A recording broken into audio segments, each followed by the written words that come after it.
Well, the thing about the concerts that you do, Liz, that particularly wow me is your ability to speak so many languages through dance. And, you speak themes and at the core is a lot of social justice and humanities and caring and heart. And we really need that. And dance is a beautiful way to express that.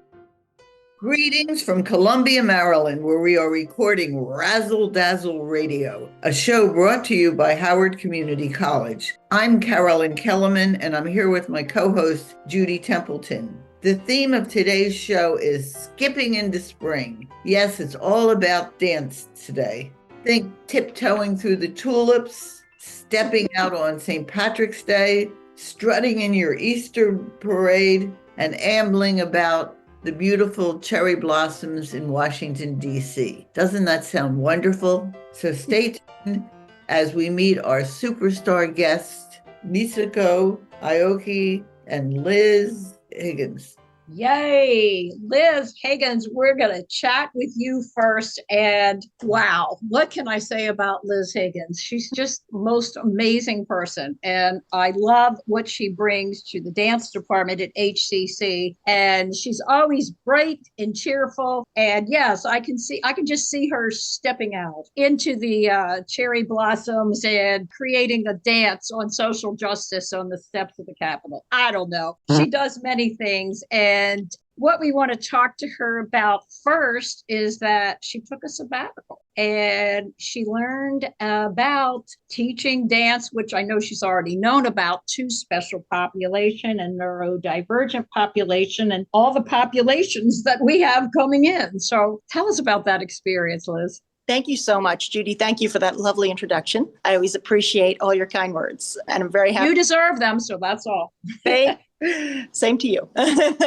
So yeah, I was very privileged to have the opportunity this past semester to do a sabbatical on dance and disability. So I had written a proposal. I've been collaborating with Ben Levine for several years, and his company, he's the producing artistic director of Extreme Lengths Productions, which is based in Washington, D.C. He is a queer disabled artist himself. He's served as a lighting designer for us at HCC. He and I have created works together. We did a large-scale project called Over Under a couple summers ago that was presented at the Voxel in Baltimore. And we integrated artists of all different types of disabilities and also typical dancers together. And it was just amazing. And I learned so much, and it kind of prompted me to want to keep going so that I could be a better teacher here at HCC and better artist and really create an inclusive space for all different types of dancers. I think everybody has amazing talents that they bring to the room. And my job is to try to bring that out of my students. So I just wanted to have even more skills to be able to do that. So I kind of worked with him on they're doing called Kinematic Kinesthetic, which is developing robotics devices to extend movement possibilities for both disabled and typical dancers, which they're partnering with Axis Dance Company based out in San Francisco. And there's going to be a premiere of the work that they're choreographing with these robotics devices in June. So that was part of my research. I wound up connecting them with the UMBC engineering program, and they developed a robotics device this past fall during my sabbatical. Last spring, they partnered with Carnegie Mellon engineering students. So it's a really interesting project. I also attended the National Dance Education Organization conference out in Seattle and focused my research during that time on all the sessions they offered on dance and disability and creating inclusive spaces for dance. I interviewed several people that I met along the way. I conducted interviews with them, which I found to be almost the most interesting, people's personal experiences as disabled dancers working in the field, both as students and as professionals. So it was just an amazing opportunity. There was even more to it than that, but I could go on. And I'm excited to share some of this with my community here at HCC, we intend to do over the next year. Well, we're excited to have you. And this is why I say that you just keep growing and changing and taking it to the next level. And speaking of space, you are standing right in your space. So I love that you're right there. And of course, she's ready to teach as soon as she zooms out of this show with us. So tell us about the upcoming dance concert. I can't wait. So what can we expect? We are super excited about our upcoming HCC Dance Company concert, which is March 14th through the 16th. So March 14th and 15th at 7 p.m., March 16th at 3 p.m. in the RCF Studio Theater, which is our black box space in the Horowitz Visual and Performing Arts Center. Oh. What I love about working in that space is you can change where the audience is and their perspective on dance. So since we had that opportunity, we decided to have an alley style configuration where the audience is on two sides. So front, really, we're used to front in a proscenium style setting where the audience is on one side and the dancers are on the other, and we kind of orient ourselves toward the audience. This way it gives the dancers a different experience as well as the audience. So the dancers get to practice that three-dimensional use of space, and really choreographically it was a challenge too for all the choreographers to think about their work in that way. Sure. Yeah, and so we have 6 choreographers who are showing work. It's myself, Levi Coy, who's an adjunct faculty member and a member of Gridlock Dance and Orange Grove. We have Darian Smith, who's full-time faculty here with us. We have Liz Quinones, who's the artistic director of Kinetics Dance and an adjunct faculty member with us as well. We have 2 guest artists, Angel Chin, who relocated from New York. She danced with Delirious Dances and Edessa Weeks up there, and now she's down in the Maryland dance community. We're thrilled to have her here. And Frankie Graham, who's a huge force in dance. She's the artistic director of Lucid Beings, and she's now the artistic director of the Peabody Preparatory Program. So it's impressive. Yeah, it's great. And I encourage you all to come and see some amazing dance. Our HCC Dance students and alumni and guest artists will be performing in the work, and we have great designers working on the project as well. So it's going to be an amazing show. Yeah. Well, the thing about the concerts that you do, Liz, that particularly wow me is your ability to speak so many languages through dance. And, you speak themes, and at the core is a lot of social justice and humanities and caring and heart. And we really need that. And dance is a beautiful way to express that. So, and again, you speak lots of languages in dance and continuing to do so, to be able to bring it to so many populations. And we are really honored to have you at college for all that you're doing. Truly, you dance from the heart. So, well, tell us one more thing before you have to dance out of here and get into your class. So is there some new adventures happening in the dance department? You and I kind of spoke briefly before the show. Yeah, we always have our dance showcase in the fall, which gives our students an opportunity to choreograph, and guest artists and professionals to work, as well as our students performing beautifully, as always. And we have our dance company concert in the spring, but we thought we would give yet another opportunity for folks who are interested in commercial dance. One of our adjuncts, Devin Cook, is launching a dance ensemble, which will be a group that kind of experiences the commercial side of dance. She was an NFL cheerleader. She teaches jazz and hip hop and other styles. So they're just kind of getting that off the ground. We're not sure where to go. We'll see if our students are interested and find opportunities for them to perform as well. That's amazing. And actually, one more last thing. So there was supposed to be a festival last weekend. So what happened? Dance festival. Happened despite our crazy winter weather we've been having. Yep. The weekend of February 8th and 9th, Darian Smith, my colleague, did a wonderful job organizing our annual HCC Dance Festival. And we have a bunch of master classes with amazing artists who come in and offer classes to students from the community. And then in the evening, those students have the opportunity to perform along with guest artists. We got through the classes. However, there was a prediction of a big snowstorm, which never happened. However, I know. Oh, gosh.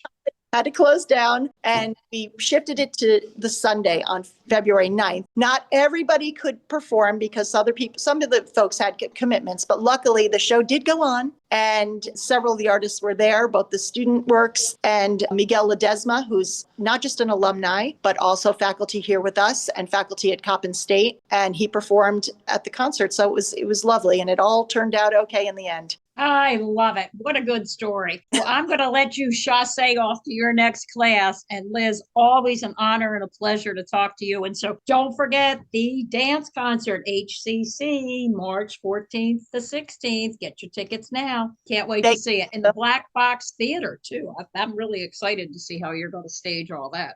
Oh, thank you. Me too. Thank you. Thank you very much. Great day, everyone. Bye, Liz. So now we have another powerhouse in dance, as Carolyn said. And so on a very wintry, kind of dark and depressing Sunday afternoon, I got to see the light and I got cheered up and I felt happier and lighter. And that's because I went to a beautiful, amazing dance concert with Misako. If you have not experienced her performances or don't know about her dance studio, then shame on you, but we're going to tell you about it. And she's here to tell us about some things that we can look forward to. So Misako, as I told you before, that concert was absolutely beautiful. It made us all happier, and dance does that. So tell us about what's going on at Misako Ballet. Thank you so much for coming to my performance. My pleasure. Yeah, February 2nd. And I'm so glad that you enjoyed that. We really want to bring a joy to the community. And after the concert, I want everybody to feel feel much happier and smiling each other. And which you did. Thank you so much. Yeah, I didn't know until the last minute how it's gonna be, but it went well. So I'm so glad that it happened. And so your connection kind of to the college is that you work also with Darian Smith and his wife, and they did beautiful numbers. Right. And so how can we get connected? Tell us about what's going on at your studio right now. Tell us about some of your Mise is one of the dancer of my professional company. Darian's wife, Miss Mise wife. And also I went to see the HCC concert. I think it's last October. Darian's piece was excellent. So I wanted him to kind of participate as the program for my company. And then so I asked him, and he was really happy to perform for us. And it was really, really beautiful. And Mise is such a strong dancer. And also Darian has a good sense of musicality and the lines, which I love. And then so I'm really happy to have them at my concert. Yeah. So, and then he asked me to come to teach at the HCC last fall, and I taught 2 classes, and then Darian and Mise will come to take my classes as well. So it was kind of connection between us all the time. So I love it. I love it when all those connections happen. Right. And so when we spoke before the show, you reminded me that you have been opened in your dance studio over at Joseph Square for 22 years. That's amazing. Yeah. Yeah. Amazing too. Amazing. That is amazing. Yeah. So tell us about some of the classes that you have and how I have of course, children's classes I have a Mommy and Me, which start from 2 years old. And I have a regular ballet classes from like 4 to, like we say, lower school is 4 to 6 years old, and then 7 to like 18 years old, they do regular classes and technique, and also point classes. And then we have adult classes, which is very popular now. I have a beginner class and also advanced beginner class. And then we have evening classes for adult and the morning classes. And then Saturday morning, we have a pianist. Lucky to have a Russian pianist to play. Live pianist. Yep. Get your butts up at 9:30 and get over there, right? 9:30 to 10:45. Yeah, we love to have him. Live music, and it's really enjoyable. And also we have a belly dance. She's teacher's name is Betty Ames, and she's really love to teach, which is it's a beauty of teaching is nice, very nice. And also we have a ballroom dancing for fun. You can come individual or as a single or couple, either way fine, and then no experience needed. We call ballroom dancing for fun. It's not like you do just we want to have a good time just being here. And then so we have a Thursday night at 7:30 to 8:30, and the instructor is Miss Mary Botta, who teaches us promenade. She's a really professional ballroom dancing teacher, and she does even train many competition dancers. And she just did the show at the promenade last Saturday. Yeah. Okay. Yeah. Nice. I know about the promenade. Yeah.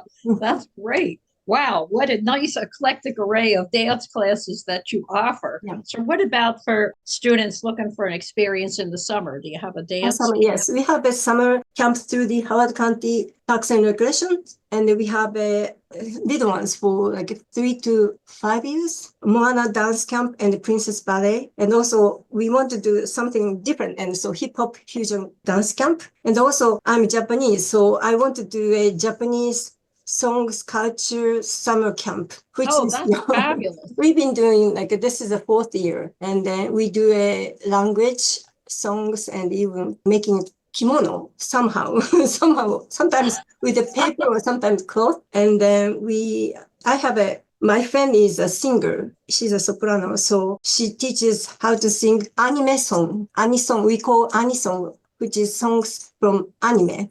And we love it. And also we dance with these music as well. So it's fun. Wow. Yeah. I want to come to that. Can I come to that? I want to learn all those things. Carolyn. I'd like to add a little history to this. Well, first of all, she creates classical ballet and Japanese themed performances to bring joy to our community and increase awareness of Howard County's cultural diversity. And I congratulate. But just to have a little history, you mentioned Joseph Square, and I wondered how many of our listeners know Joseph Square and Harper's Choice Village Center. Anyway, her studio, you have to climb 24 steps up. I can always do studios. I didn't know. It's the warm-up. Yes. That base was originally created for the New City Ballet, Patrick France and his wife, Rebecca Hofberger now. Mm-hmm. And it was called New City Ballet. And they weren't, Jim Rouse had given them some seed money, and they performed just once or twice at Wild Lake High School, the theater, and then disappeared. It then became the Disco Palace. Yes. The Disco Palace, which was a lot of fun upstairs there with John Taylor. And the crystal ball swinging. Yep. But every time I take class up there, I kind of go back in my head about the other time. Of course, I miss a lot of steps that way, but it's fun. So, Misako, you have a great history background, and you have great ideas in dance and a heart. Thank you.